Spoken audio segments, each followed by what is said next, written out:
Minnesota Viking quarterback JJ McCarthy's torn meniscus injury should be a stark reminder for those who think Kyler Murray should be playing this preseason. Let's discuss.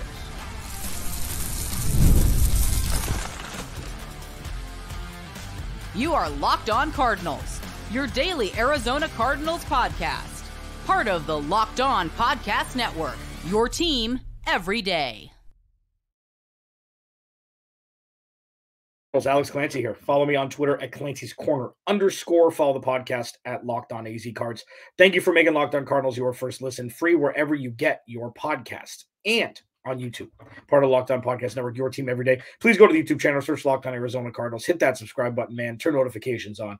If you'd like to leave a review, if you're audio only, that'd be cool. You know, I'm just happy that you're here every day, as whether it's from the beginning in 2017 when I started this podcast, 7 seasons ago, now going into my 8th season.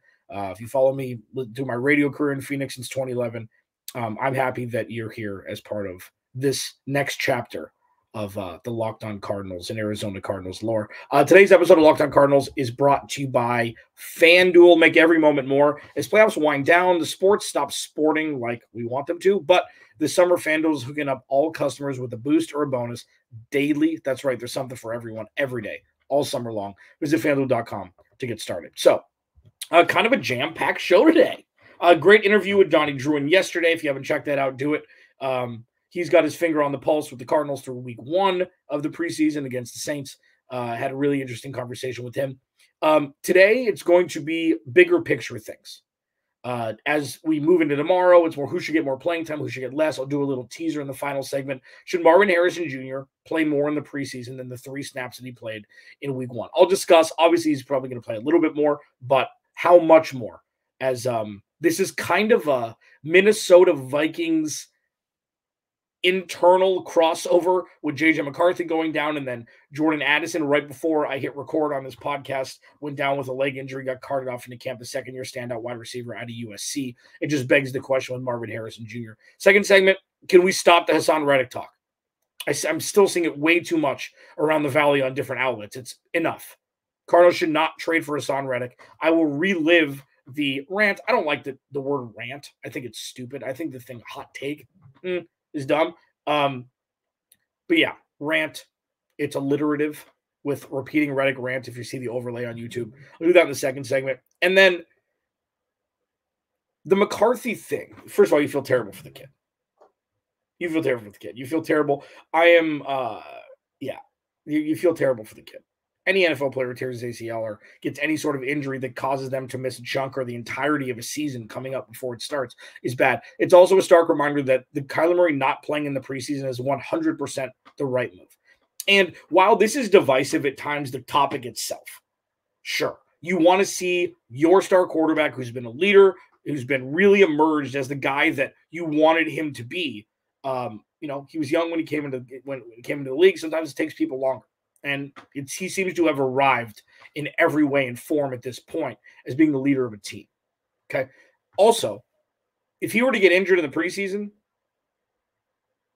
everything changes. And yes, of course. Oh, anybody could get injured on any play, and you got to play football. It's a dangerous game. Everybody knows that. That's why you have backup quarterbacks. That's why you wear pads. All of that. I know. Okay. I get all of that.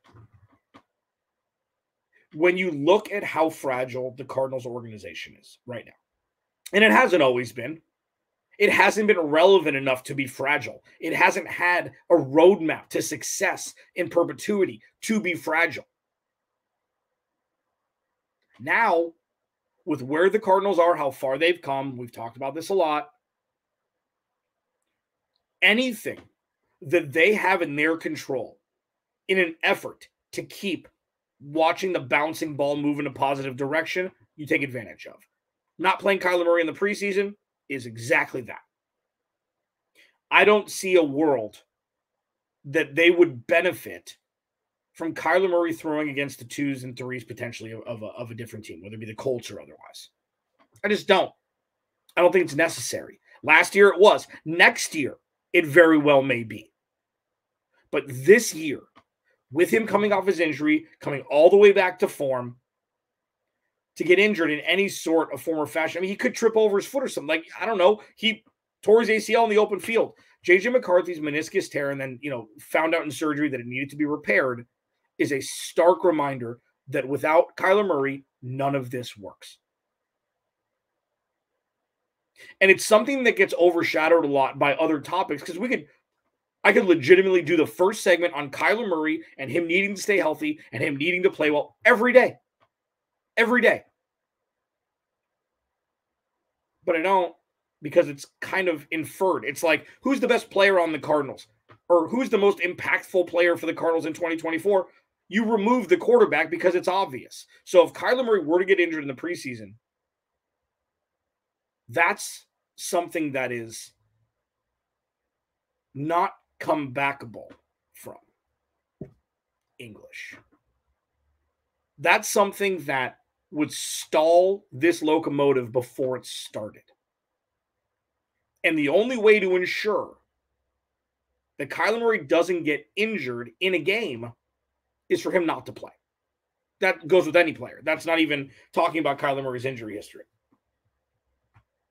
So I just wanted to take 7 or 8 minutes and just kind of reset the expectations here, in my opinion, that him not playing this preseason was the right move. And listen, forever, like, you got to play. You got to play a half. And then Sean McVay came in and said, we're not doing that. Ain't nobody playing. And then you're starting to see more and more plays. Well, if Patrick Mahomes is out there, Kyler Murray should be out there. If I were Brett Veach and I were Andy Reid, I would make Patrick Mahomes go on not an exact same darkness retreat as Aaron Rodgers. I would put him in his house. I'd padlock it. I'd change the locks. He wouldn't be able to leave if it wasn't at practice and mandatory OTAs in training camp. I think that's stupid. Well, he's got new players. Who cares? It's Patrick Mahomes. Put him on the bench. Give him a clipboard. Let him blame Gabbard it for a while. So, again, feel terrible for JJ McCarthy. Feel terrible for the Vikings, for Luke Braun, my family member by proxy of Locked On, who hosts Locked On Vikings. It's tough. And it acts as that, I guess, confirmation bias. I mean, if you want to look at this entire segment as a bias because I'm on the side that Kyler Murray shouldn't be playing this preseason, yeah, I guess you can look at it that way. But the thing that needs to be remembered, I think all you need to do is say it once a year. Without Kyler Murray, none of this is going to work. And this isn't a conversation of, well, Kyler Murray's not the guy. I'm just waiting until Kyler Murray fails so the Cardinals can get a real quarterback in here. There are some that are still there. And you know what? It makes all the sense in the world right now. Because we haven't seen him play meaningful snaps since the beginning of the 2022 season, really. Like last year, it was more fun. Like, oh, man, it's nice to see Kyler Murray on the field again after, a year off. But, without Kyler Murray, none of this works. So you see another quarterback go down, it kind of resonates that fact that, you know what? Everything they can do to keep him out of harm's way before week 1, when the games actually start to matter, you do it. And it makes sense in my humblest, I'm a very humble guy, humblest of opinions. Locked On Cardinals, your team every day. One thing I'm not humble about is the idiocy's wrong. That's too much. It's almost not too much, but it's a little too much. So I'm going to remove that, have that stricken from the record. Trading for Haason Reddick would be a mistake. I'll discuss again, because I have to for some reason, next. Locked On Cardinals, your team every day. This episode of Locked On Cardinals is brought to you by FanDuel. I love sports. I think you can tell I love them so much that I never want them to stop. But as playoffs wind down, we get fewer games and the sports aren't sportsing like I want them to. But FanDuel lets me keep the sports going whenever I want. All I have to do is open the app and dream up bets at any time I'm in the mood. And this summer, FanDuel's hooking up all customers with a boost or a bonus daily, every day.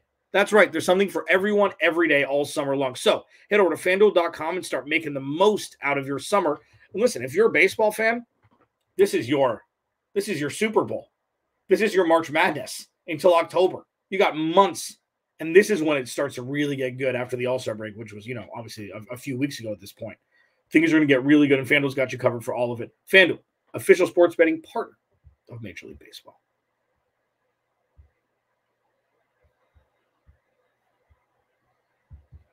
Whoops. Locked On Cardinals, your team every day.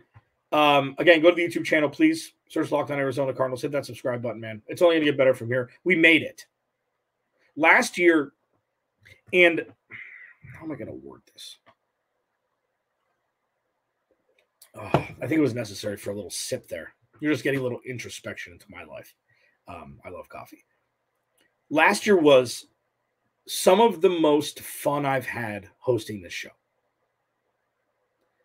I think I did go on record after they beat the Cowboys that it was the most fun I had watching an Arizona Cardinals game since taking over this show, or since, starting in 2017. And it wasn't because it's the Cowboys. Cowboys aren't America's team anymore. I don't care at all about the Cowboys. Like, I don't. I'll watch them because I like football and they're on TV more than other teams for some reason, but they're just like a shell company. They're Bernie Madoff.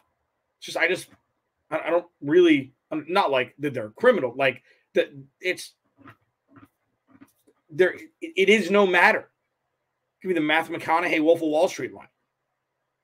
But how they beat the Cowboys, how they did it, not that they beat them by a lot, which they did, not that they just eviscerated that defense, which gave up like -7 points in the first couple weeks before they played the Cardinals. It was more of how they showed up and how they played the game. And that was Josh Dobbs too. Like, last year was fun, and it's over, thankfully. Now we can pivot to actual meaningful football in a sense that is directly correlated to hopeful, playoff success here in the next year or so.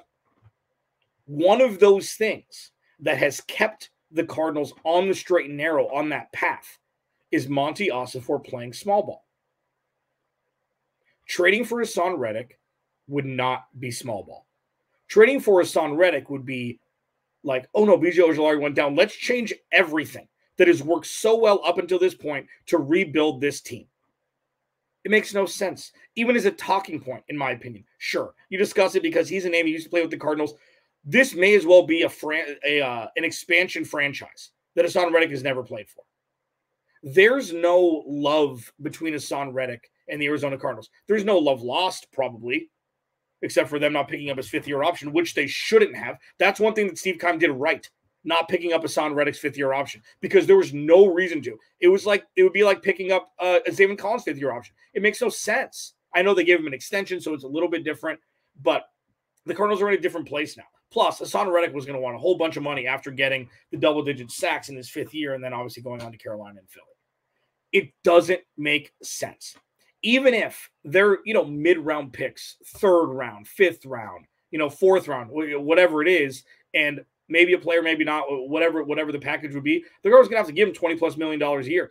And even though they have the money to spend now, that is the antithesis of who Monty Ossenfort is for now, because they're still in the rebuild phase. 2024 is going to be a 7-win year you'd expect. Right around that number, 6-7 wins, in my opinion. Tough schedule. We'll see if they can sustain the injuries. The defense is going to be bad. The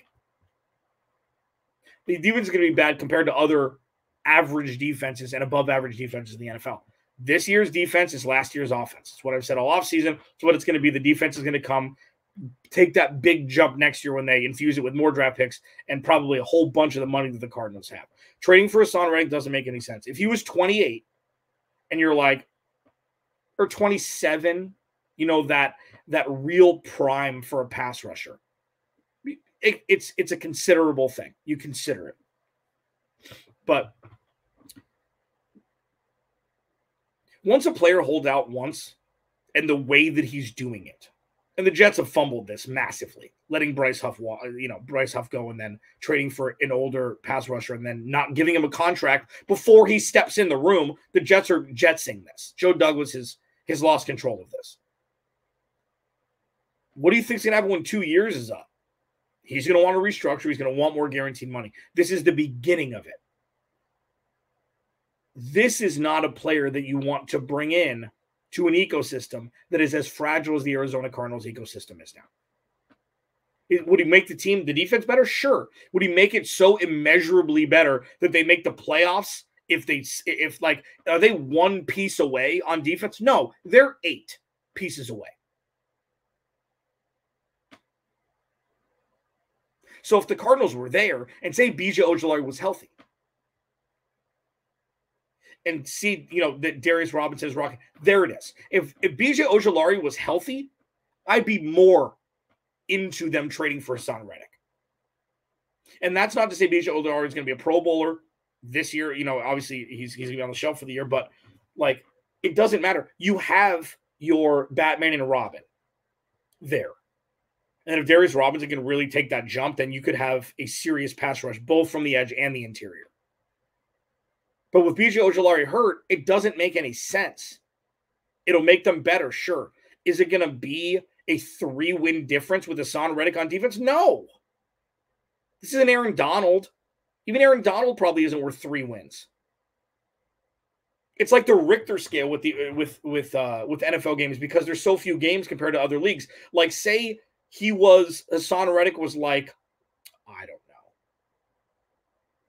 Nelson Cruz, just an absolute bomber who hits massive home runs, and he's going to get you more runs, and maybe, he gets you a handful of extra wins a year by popping him out of the park. It's a different conversation with baseball and basketball.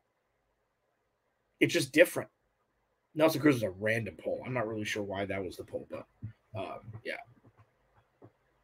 I just don't see where the Cardinals – I'd rather the Cardinals have a bad defense this year, have a good offense this year, and attack the free agency market and trade market, see who becomes available, to get moved from different teams, and just deal with it. And it's not a waste of a year, because that's something I've had conversation, with viewers, listeners, and my friends, and people are around the Cardinals organization. Not around in the Cardinals organization because they won't talk to anybody. But you can't rush this. And that's something that, while it seems there's, people who are just stuck in their ways think, well, this is just same old Cardinals. They're not doing anything. You know how many things they did in the free agency and trade market with Steve Keim? A lot. He just couldn't draft. So you wait.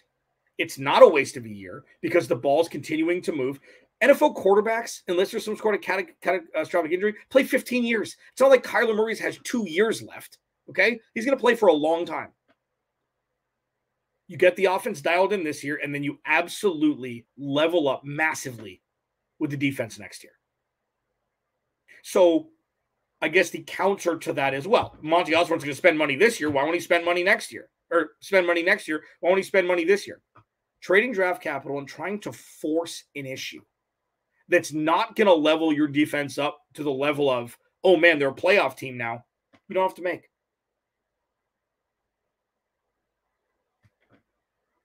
It's not going to help enough. Even if Haason Reddick is worth it 21, which I think he is. I mean, he's still, an undersized, one of the better undersized, quote-unquote, pass rushers we have in the league still, 100%. And it's not going to make the Cardinals good enough, better enough to warrant the fee that will come along with it with his yearly contract. Just don't. Should Marvin Harrison Jr. play more in the preseason? Should they sit him for the rest of the year? What are the upsides and downsides of both? I'll give you my thoughts next. Locked On Cardinals, your team. Say it.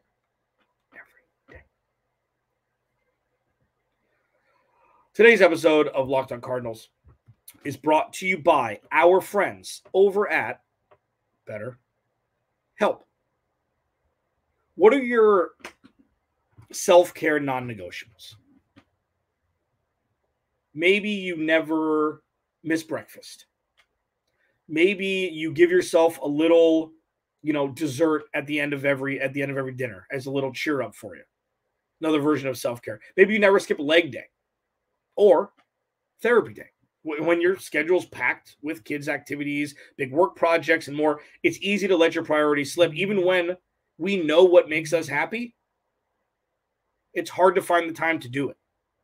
And therapy can help with that, man. If you're thinking of starting therapy, give BetterHelp a try.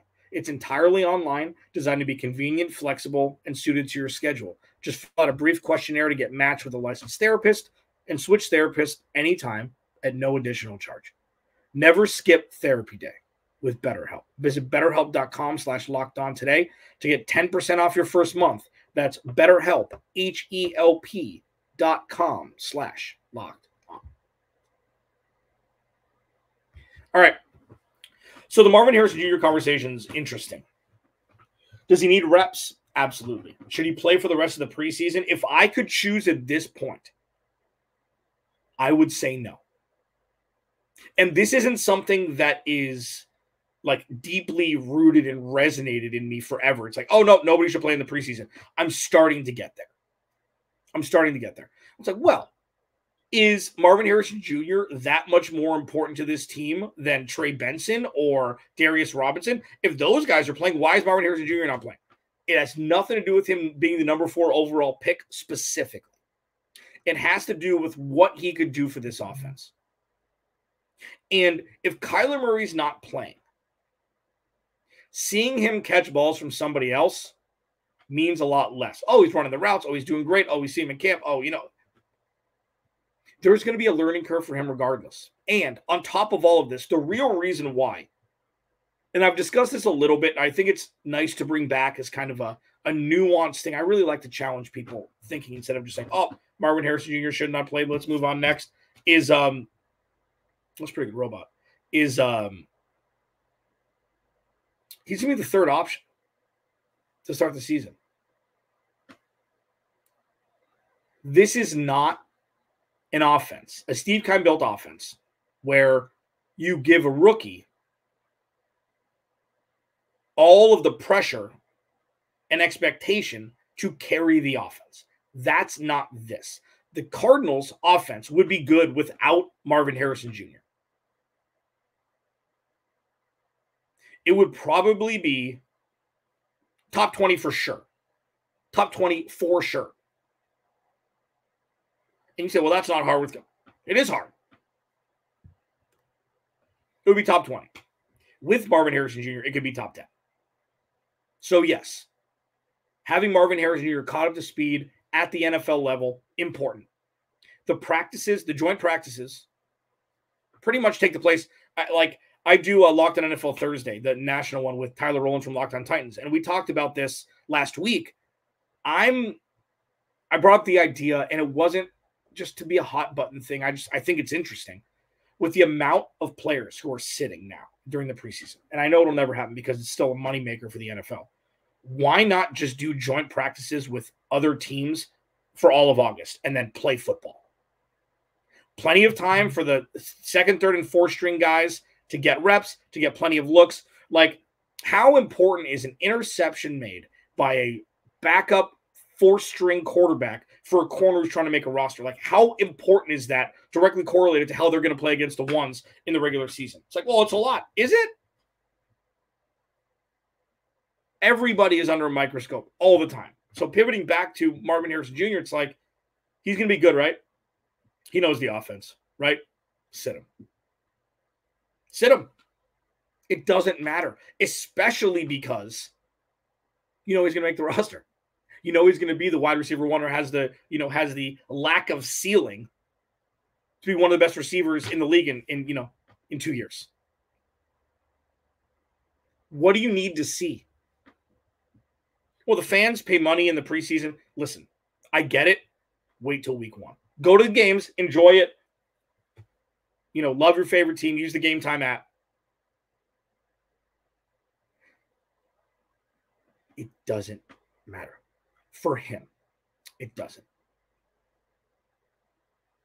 There's nothing the Cardinals organization can benefit from seeing him play in the next 2 preseason games. And there's nothing that he can benefit from aside from getting some reps with the new offense, which I get. Everybody's going to be rusty. The entire NFL is going to be rusty week 1. There's no stature benefit that he can get either. It's like, well, hard workers want to play all the time. I get it. He'll want to play. I'm not saying that, it'll probably take the easy way out. No.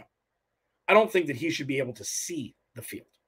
Monty Osborne, Jonathan Ganson, I'd be like, listen, you're the future of this team. We already know that. So you're good. Enjoy. Root on your teammates. Get ready to rock.